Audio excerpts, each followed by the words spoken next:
Shri Sundareshan, Shri Sundararaman, Shri Pandya, Shri Paranjpe, Shri Chaturvedi. In audience, Ms. Muna Bide, Shri Narendran, Shri Vadva, Shri Joshi, friends, it's an honor to be in front of you once again for this very important conference. And we have heard a very scintillating speech by Shri Sundareshan. For me, I'll take you through some of the ideas on what I see as going to happen or where we are in stock markets. So, as was said even in the beginning, that what do stock markets do? And stock markets basically provide financing to people who require financing, which is usually companies, and take it from the savers, which are usually individuals, either directly or indirectly by mutual funds or through insurance companies and other things. So that's basically what we call channelizing of savings. And finally, what it ends up doing is what we call capital formation. Because when you invest money in productive assets, then those productive assets produce things. And that's where basically more wealth gets created. That is the theory, and broadly that is the practice over last 400 years since the first stock exchange was set up in Amsterdam in 1607. So it's almost 419 years since the first stock exchange was set up in the world. How Indian markets are ranked today in the world? Today, in terms of the investor protection, small investor protection, we are in top 5. If you take the ease of doing business, which has recently been stopped, but ease of doing business ranking, we would be in top 5 easily ahead of US. So small investor protection has been always the mainstay of our regulator since it was allowed to regulate. And that's where I think we have focused as the ecosystem, especially the regulator, exchanges, depositories, clearing corporations put together. In terms of the derivatives trading, we are now the number 1 in the world. In terms of equities trading, in terms of the number of trades, we are number 3 in the world. In terms of the market capitalization that is listed as a country, then basically we are number 4 in the world after US, China, Japan, and we are 4th. Although US will have few exchanges, China today, Hong Kong is there, not there, Bloomberg considers wherever they feel like, but effectively we are the 4th largest country in terms of the market capitalization.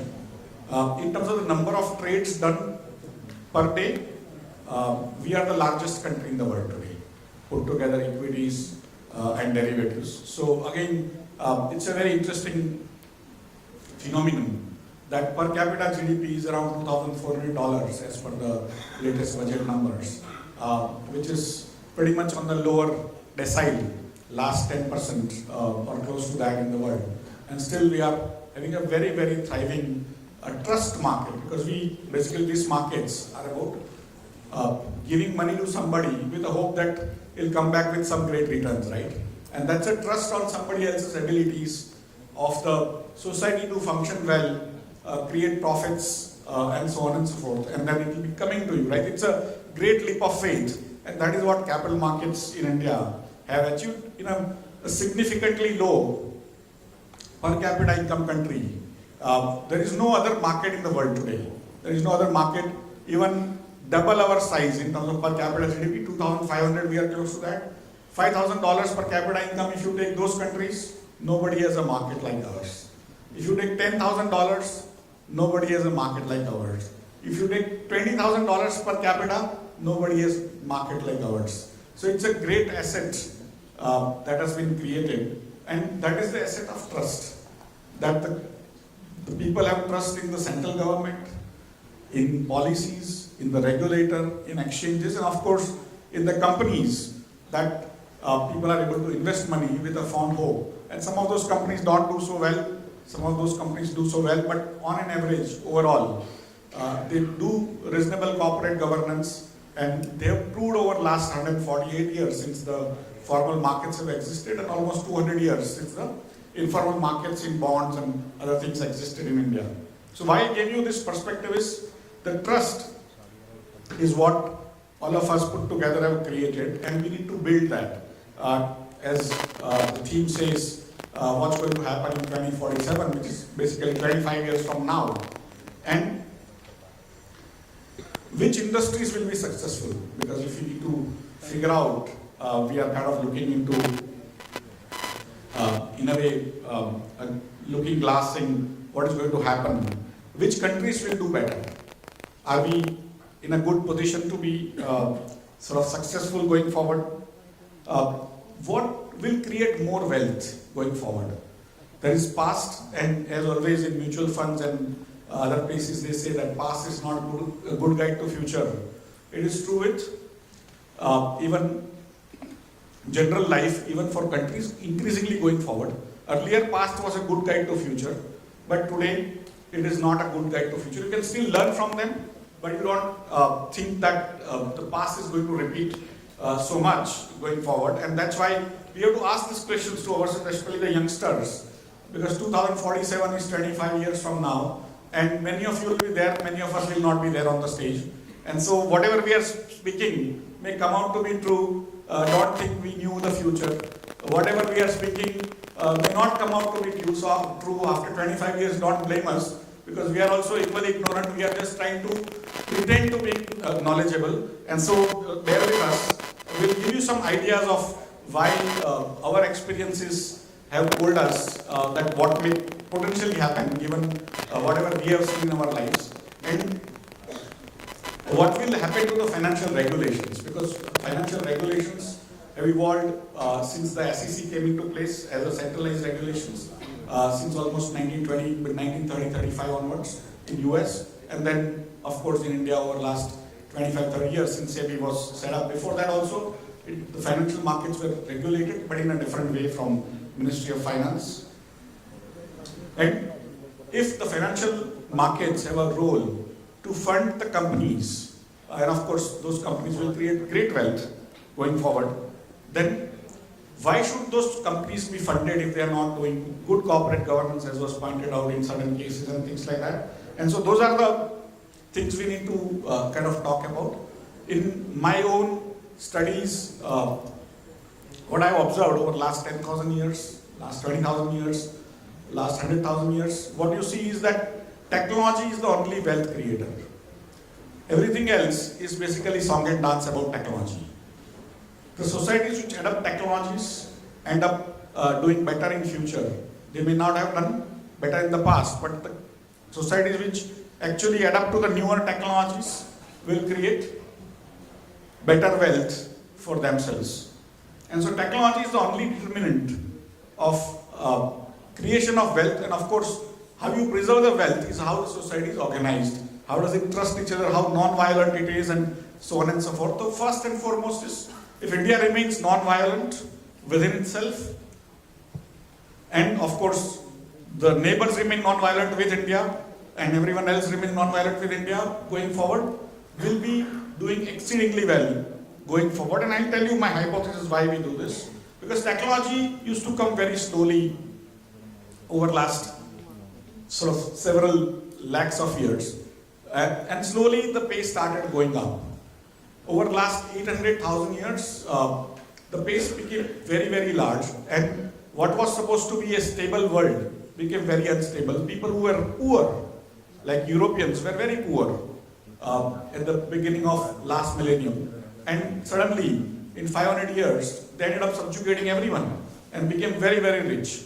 That is because they adapted to newer technologies, newer knowledge, newer information. Whereas other societies like India, China, even Arabic societies, they became bad in terms of subjugating others, but more importantly, they became less wealth creating because they did not adapt to the newer technology. So basically the technology is the wealth creator. Technology's waves started becoming faster, and what took industrial revolution almost 500 years, then came information revolution, and that took probably 60 years, and now newer and newer revolutions are going to come faster and faster. So waves are becoming faster, and that's why the wealth creation is going to be also faster and faster. The other part about the newer technology is that earlier you had to put in a lot of capital, lot of money upfront to create more capital. That's why it's called capitalism. Newer framework is that 2, 3 people, 5 people can put in little bit of money and then they can create huge wealth. You've seen Nandan Nilekani, Narayan Murthy coming out of nowhere, putting very little, becoming very large. That is my generation. They were kind of heroes for my generation. But your generation has also seen Wembu, Sridhar Wembu of Zoho. If you have not read about him, read about him. He started like a normal student, went to US, studied there further, started his own company, and now you don't know how much wealth he is, but last year his company generated $1 billion of revenue. Large part of it is profit, and that came out of India. India is considered a country which doesn't create software products, but he did, and that is actually sold across the world, not only in India. And most of it is actually his revenues come from abroad. But why I'm telling you this is, the wealth is going to be created by you. You don't have to have money. Earlier, when I was young, we used to see that people who had money coming from their parents, they were rich, or people who committed great sins were becoming rich. Normal people had no chance. Today, using technology, very little capital, you can create great capital. And that's why I call now the new age is called capitalism without capital. That you don't need too much capital, but that little capital is what today venture capitalists, private equity firms and other people are providing. And that's why they are becoming richer in the process. And it's not that everyone gets venture capital or private equity and all, although when you read Economic Times, page 3, it's also like page 3 in the Times of India. But basically, it's actually, you think that everyone and their brothers and sisters are getting funded. Aisa kuch nahi hai. Most people don't get funded, and that's why. And many of those may be much more viable than the people who are getting funded. So that funding has to come from markets. That's why NSE and BSE have SME platforms where even new companies get listed, young companies who come for 1 crore, 2 crore. Those amounts by which you can't get even a 2 BHK flat in Mira Road, you are able to take it from other people. They are hoping that you will become successful like Nandan Nilekani and you will make them billionaire, and hopefully you will. But idea is that small little capital, when you don't get from venture capitalists, angel funders, you can come to markets, and that is where India has now literally the third most important or third largest ecosystem for new businesses in the world. And that is why I'm saying we trust each other, we are a trusted society, trusting society. And that's why the stock markets have even larger role, because in next 25 years, great amount of wealth will be created because great amount of technology is coming. And that technology is going to create great wealth. And who can create that wealth? So that is where you need to look at the trends. The first trend is what I call demographics. The rest of the world is getting old. Japan is old, China has suddenly become old, Europe is old, America is old, unless they start importing newer people by giving them more visa. Right? So we are the only large, young, non-violent, technology-adaptive country in the world. And that means our demographics is going to produce a lot going forward in terms of the new wealth, but also consume a lot. So we are basically in the right place, right time. When I look back at say 1,000 years, before 1,000. Hello. Yep, it started. So before 1,000 years, we were the pioneers. We were the first in the race of technology. 1,000 years, we did not even participate in the technology race. Today, after 1,000 years, and that's why we lost all 1,000 years as a civilization, as a society. But now, when technology race is being run afresh, we are at the starting line again, right? So if we run well, if we manage ourselves well, we are going to be the winner in next 25 years. What happened in last 1,000 years will happen in next 25 years in terms of wealth creation. And we will be at great position, provided we remain non-violent and our neighbors remain non-violent with us, right? That brings me to the concept of demand. As I said, we are the country which is going to demand a lot going forward, unlike other countries. Because at my age, my iPhone is like 10 years old. Whereas all of you must be changing your phone every year, right? Because youngsters want you change your clothes. I hardly sort of change my clothes in terms of the number of years I use them. Because the old people are settled in life, they don't want to do newer things, they don't understand newer technology, they don't get involved. Whereas the younger people get involved, and that's why the demand is going to be great, because they ask for more clothes, more mobiles, more everything. So that's going to be another sort of reasons why India is going to be in a great place. The third part is what I call dematerialization of wealth. Earlier, the wealth used to be in physicality. You have to have these great halls and great buildings, and today your wealth is here, right? In your mobiles, and all sorts of non-physical things have become more wealth-oriented, and that's where basically I'm in a way going beyond time. But I just wanted you to be aware. Some other time we can talk about what this dematerialization of wealth is. But large portion of wealth over next 25 years will be basically which you can't touch but you can feel. Experiential kind of wealth. And again, India is going to be pioneer because young people are going to create this wealth. Because they learn newer technology, they get funded by the exchanges, they create great wealth, India gets that wealth and becomes number one in the market capitalization going forward. And of course the technology adoption, because we are a young country, 4G, 5G, 6G, whatever happens, we will adapt first. America is not going to adapt. So we get impressed by their highways and their buildings. They get impressed by our UPI and other things, provided they get to experience. Otherwise, it's only a talk, right? So for me today, India is the number one country in what I call soft infrastructure, and is very poor in the hard infrastructure. Hard infrastructure is being made. You have seen this budget. You have seen over the last 7-8 years the amount of roads, ports, metros, airports, electricity, and other stuff that is getting built. But effectively, soft infrastructure, if we continue to lead, we are going to be a great wealth creator going forward. Having said that, the life is going to be real fun, real wealthy for all of you going forward. What are the issues which can stop us? I have been telling you that violence at organized level is going to be a serious issue going forward, either internal or external. So we need to be all wary of that. Deglobalization is actually in the theme of the event. Deglobalization is a very serious issue because many countries are trying to protect themselves against China, against Russia, and against many other things, but that is also disrupting the supply chains. But overall, philosophically now, the populations of those countries which are getting their jobs lost are actually against the globalization. And so some of that might happen due to the fear of China or Russia, but some of them, that kind of deglobalization. So the situation is not that great. Only thing is, because of the dematerialization of services, dematerialization of everything, most of what you can do in America at say $1 lakh or $2 lakh per employee cost, you can do better at $10,000 per employee cost in India with more sincere employees, right? And that's why overall trend is going to be that most of that work is going to come here, and whatever is dematerialized, we are very good at.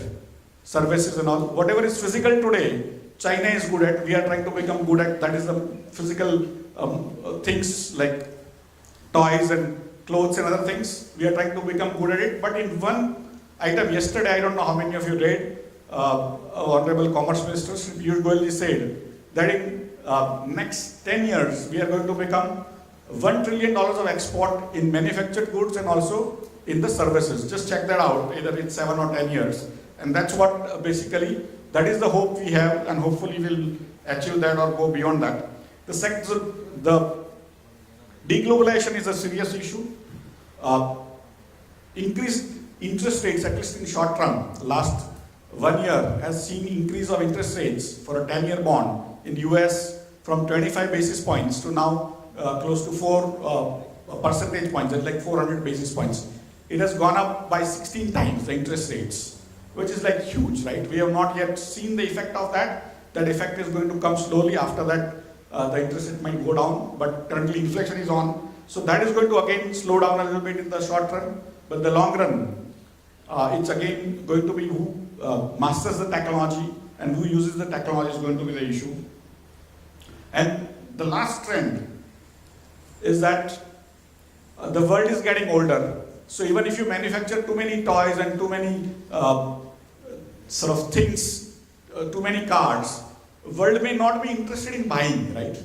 Although they may be interested in taking those services. And so we need to also understand what is happening in terms of trends and do things. And if we do that, 2047, that is 100 years of India's independence, I think we are going to be back again as the largest, the richest nation in the world. So thank you very much for calling me here.